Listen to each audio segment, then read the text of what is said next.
И здравейте на всички, добре дошли в новото ми видео за криптовалути. Както сте разбрали заглавието, днес ще си поговорим какво се случва с Binance последно време, защо вече не търгувам там и дали в крайна сметка борсата е възможно скоро да се замине, да фалира, деца вика да един ден, когато сутринта се отворите борсата, когато я се зареди, ако евентуално зареди, да се изпише на екрана 404 not found и да пиете една студена вода, както се казва. Не го пожелавам дори на най-големия си враг, както се казва.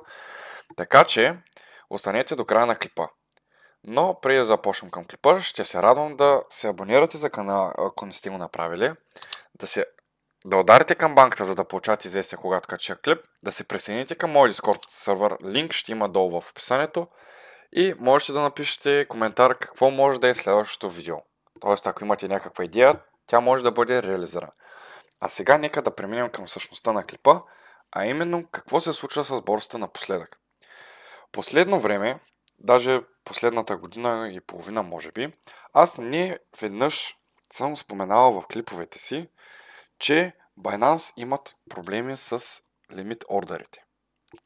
Тоест, например, нека да отворим един трейдинг view chart със сигурност. Ето, сега ще го преместим.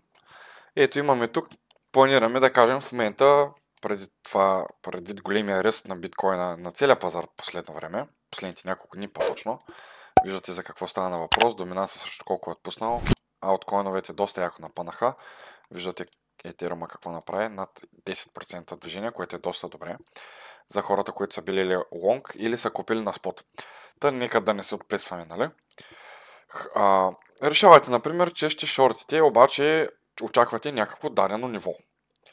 Като, за съжаление, в повечето случаи, например, да кажем, ето тук 37,500. Чакате, ето тук сте сложили един хубав лимит шорт, защото най-малкото при лимит ордер имате двойно по-малка такса за отваряне на позиция.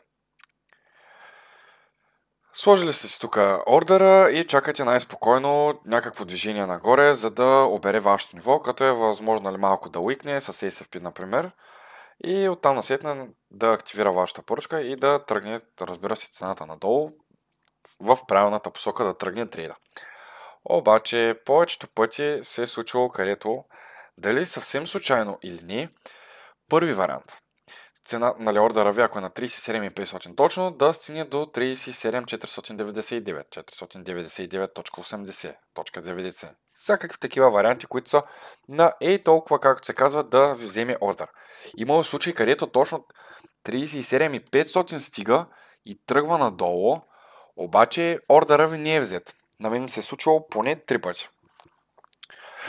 И тогава много се ядосвате в крайна сметка и се чуете какво става. Ето го ордера и да пишете на сапорта. Не знам колко биха ви помогнали, аз не съм писал лично. Та, може би, когато съм питал различни хора, по-запознати от мен относно този проблем, са ми казвали, че по-големите ордери не винаги ги изпълнява.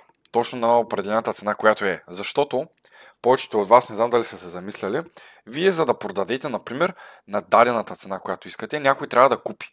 Затова реално трябва да има ликвидност тази борса, съответно. Тоест трябва да има пари в обращение, грубо казано, за да може да се случат тези поръчки. Както и вие, за да купите, някой трябва да ви продаде на тази цена. Съответно, за това, например, ето такива големи уикове се получават, защото има или твърде голям ордер, например за закупуване, много поръчки се активират и цената тръгва яко нагоре.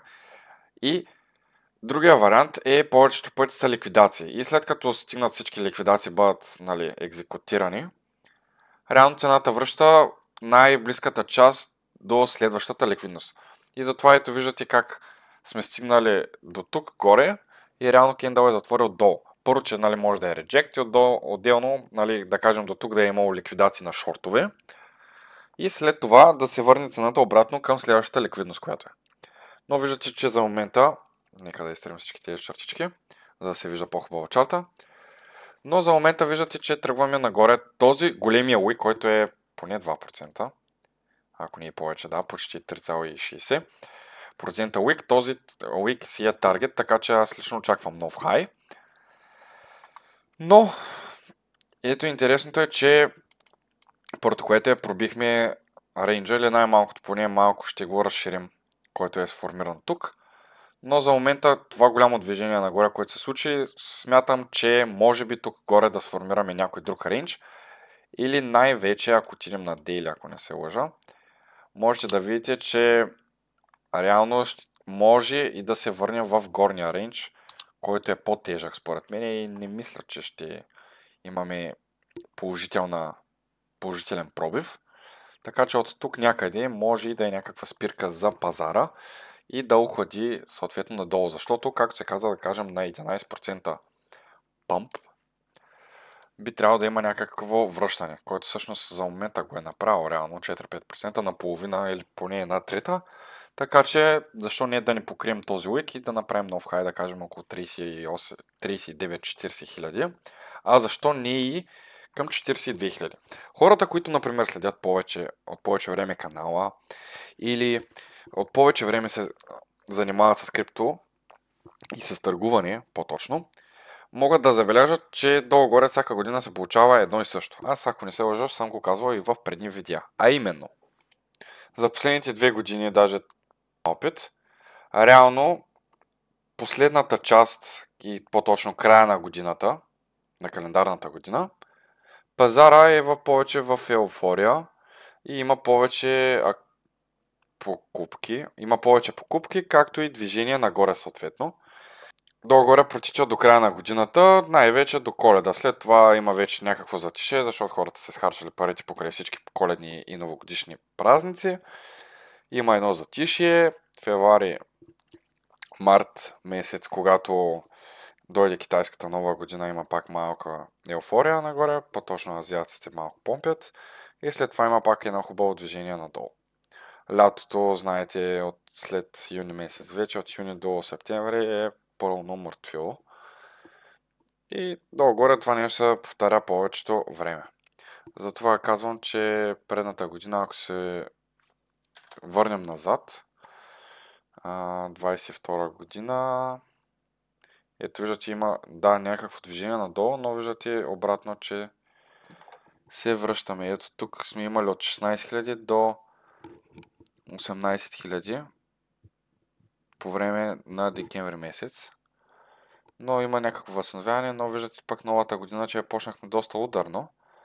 Но това нещо повечето пъти се случва заедно с някакви новини. Така че, ето виждате, например, че имаме 4 последователни weekly candle зелени. Сега някой може да кажат, да, това е точно типично за Bullrun. Да кажем тук ето този модел така, нали, 4 нагоре, 2 червени надолу, малко насам натам и общо взето сме нагоре. Ами аз не смятам, че ще видим нов връх, така че, нали, както се казва, дано да съм в грешка. И сега всъщност още една причина, поради която си мисля, че Binance лека по лека отива към гибел, е много интересното нещо, което се случва с Binance картите, а именно тяхното спиране на действие от 20 декември 2023 година, както виждате. Всяко хубаво нещо, за съжаление, го развалят. Това нещо, тая приказка, може би ние като българи да сме чували над десетки пъти, десетки стотици пъти по-точно, но за съжаление е така. Та си мисля, че щом също Binance картите няма да могат да работят, техната услуга спира, то или ще има по-добър вариант за тегляне, което ме съмнява, разбира се, или по-лошото нещо, че борсата най-вероятно може да се замине след това. Защото спират да теглят хората, спират възможността да теглят хората, хората се усъмняват и настъпва една паника. Ако няма тази ликвидност, както беше проблема с FTX, така може да си замине Binance. Може би тук много хора ще попитат, ами добре, Binance нали е най-голямата борса в света, ако тя замине, заминава целият криптопазар, биткоин отива към нулата, всичко заминава по дяволите, както се казва. Ами, за съжаление, не е така. Няма нищо да свърши. Фалити на борси винаги е имало, винаги ще има. Смисъл такъв, че от началото на биткоин, когато съществува първите борси, хората са губили пари, нали, заради тези фалити и много борси реално са били фалирани. В смисъл такъв, да кажем, имаш 100 000 в твоя акаунт, лягаш си спокойно, ставаш сутринта, както ви бях казал в началото на клипа, отваряш прозореца да ти заради борса да видиш днеска, например, какво ще правиш, или ако си купил на спот, нали, какво се случва, каква стойност има портфолиото ти, и за съжаление получаваш онзи хубав екран, бялата снимка 404 not found и се хващаш за главата. Няма за съжаление, нали, застраховка.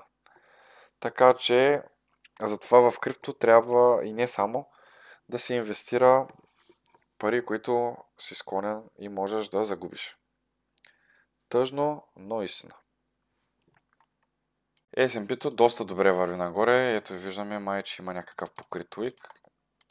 Гап по-точно, който може да го закрием. Да го затворим. Ето тук сме били близко, но не е още. Радвам се в крайна сметка за S&P-то, понеже целият пазар и стоковия и рисковите активи, по-точно, нали, криптовалутите, това за което говорим, са по надценени, така че лично ще очаквам следващата седмица корекция, когато идва нашата любима новина, а именно прословутата инфлация в САЩ. Защото за момента прогнозират едни много хубави числа, които със сигурност няма да излязат реалност. За съжаление. А именно, нека да ви покажа. Датата е 15, ако не се лъжа. Не, 14 ноември.